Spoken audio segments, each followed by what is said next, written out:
Тәуелсіздігімізге 21 жыл болды. 21 деген білесіздер, плюс 21 деген бар. Қызық енді басталатын секілді. 21-ге білесіздер темекін де сатады, 21-ге арақты да сатады. 21 жасқа толғандарға жаңағы киноларда көруге болады. Тыныштық болса екен деймін елде, не болса да тыныштық болсын.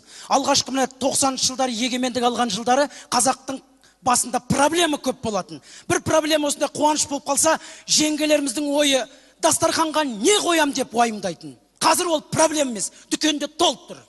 2000-ші жылдардың басында қай мейрамханаға той жасайын дейтін проблема болатын. Ол да шешілді қазір. Мейрамханадан көп нәрсе жоқ. Ал қазіргі уақытта ойлайсың, жоқ шығар десең бар екен.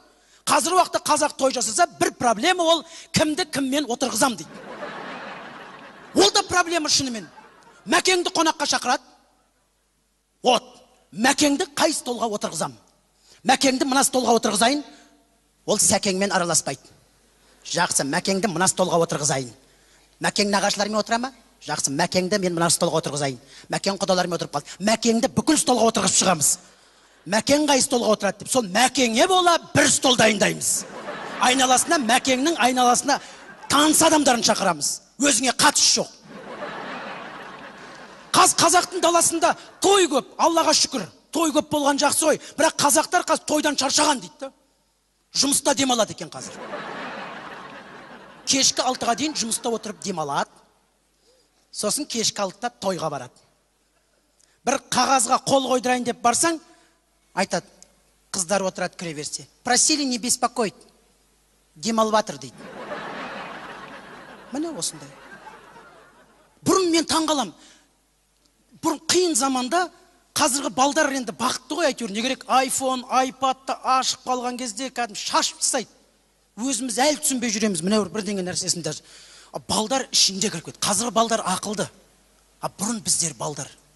Бірақ біздің кезімізде де бір керемет болған секілді. Бізде цель болатын. Біз мына тойға, қуанышқа барсақ, бірақ оймен баратынбыз. Шашу терсек деп. 1 сентябрьге дайындап қойған киіміңді киіп аласың. Сосын шашу теруге барамыз. Шашу тергенде де кәдімгі на старте тұрасың. Алдыңа ешкім шығып кетпесе екен деп. Қазіргі балдар шашу термейді. Термейді.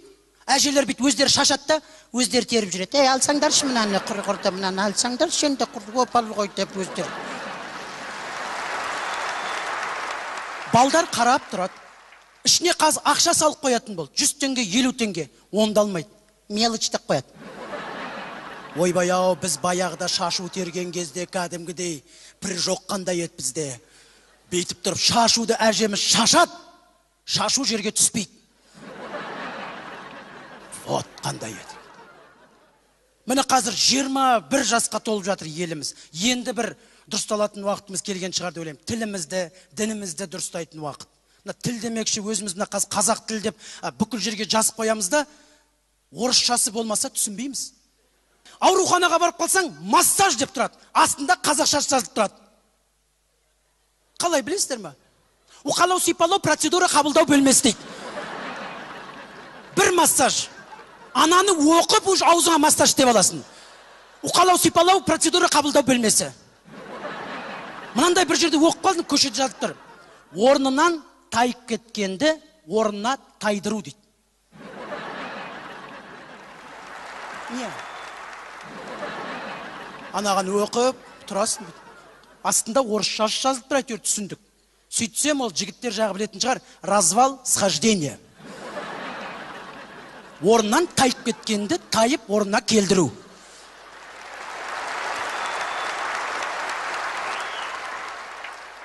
Енді көп қызықтар бар енді.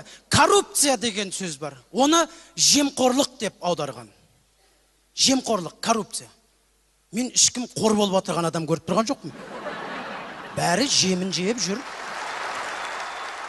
Коррупцияны өзіміздің қазақи қылып аудар керек. Ауыз тий деп. Сонда журналистерге де жақсы. Ауыз тиіп атырғандарға қарсы осындай күрес жүргізіліп жатыр деген. Ауыз тей қой қазақта. Тендерді ауыз тейіндер деп қой керек. Пока ауыз теймей ешкім басталмайды.